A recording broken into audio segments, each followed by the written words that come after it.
Ready? We're ready.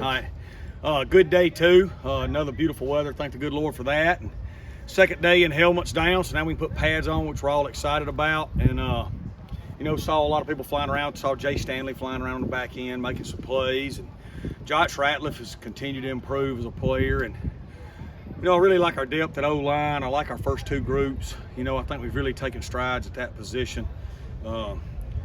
The depth that running back shows, you can tell those guys can really play, with Frank and the rest of them. They're all doing well.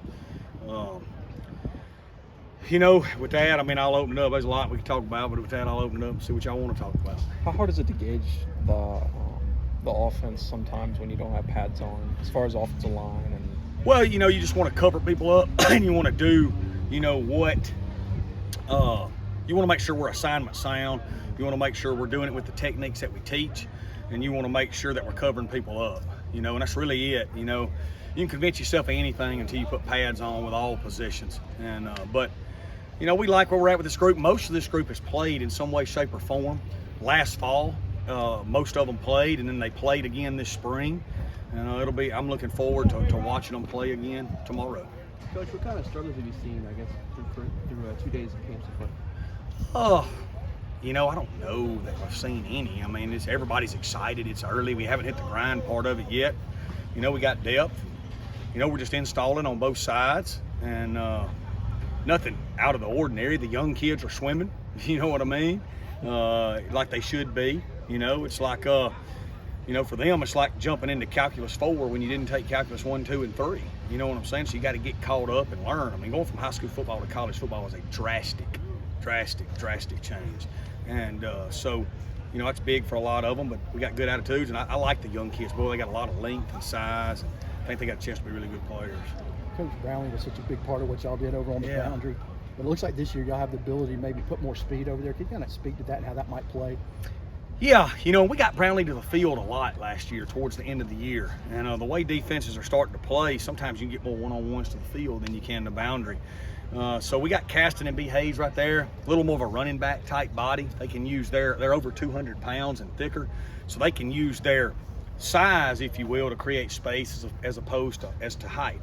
I would compare it to like Charles Barkley was a great power forward, even though he wasn't 6'10". But Charles Barkley was strong and thick, and he created space that way. And that's kind of what those two guys are doing. They create space with speed and thickness and strength. To that, creating space, looked like you guys worked a lot of intermediate stuff and shallows in that space today. Was that part of where you're at with your install? Yeah, that was the install today. A lot of empty protection, a lot of getting the back out and getting them involved in the passing game. So with that comes some underneath stuff.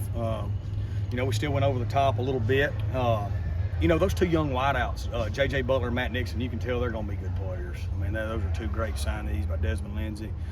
And but I thought our defense, Jay Stanley cut across for one time, made a great play. it was good back and forth today. It was what you want. It was offense make a play, defense make two plays, offense come back and make a play, and that's what you want when you're getting there.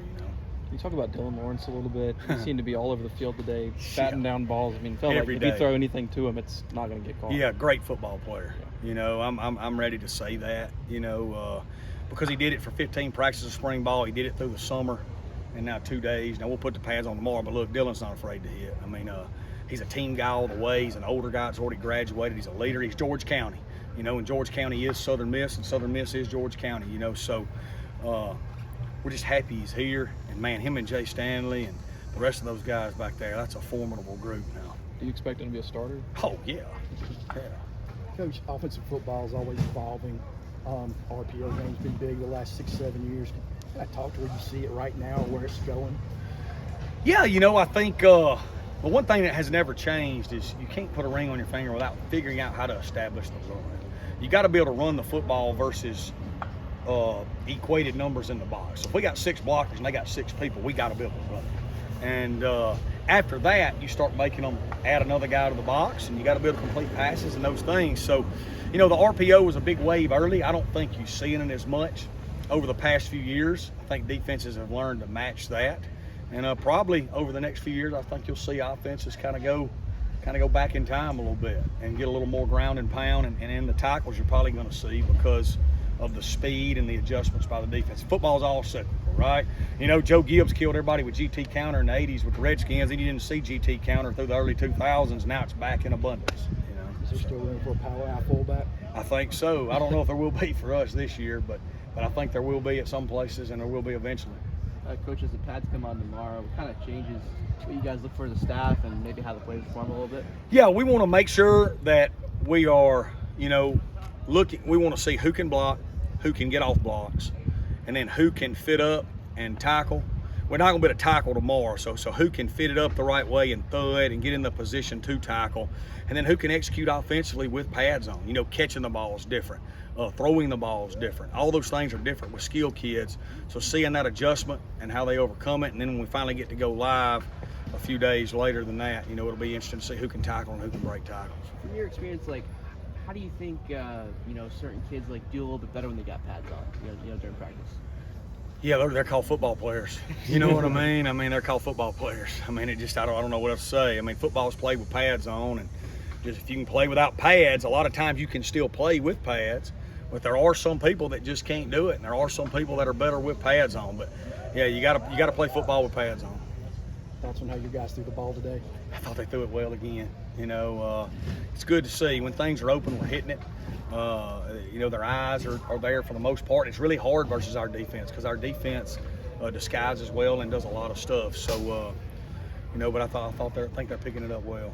A little bit to that. Do you think? I mean, obviously, I would, if I can get the question out, I'd feel you feel really confident with your guys throwing against defense like this, Yeah. really pushing them. Yeah, you know, like I said, I mean, they had great springs. They went back and forth. Then they had really good summers from what we heard, and they've had 2 good days right now. So we're definitely pushing in the right direction.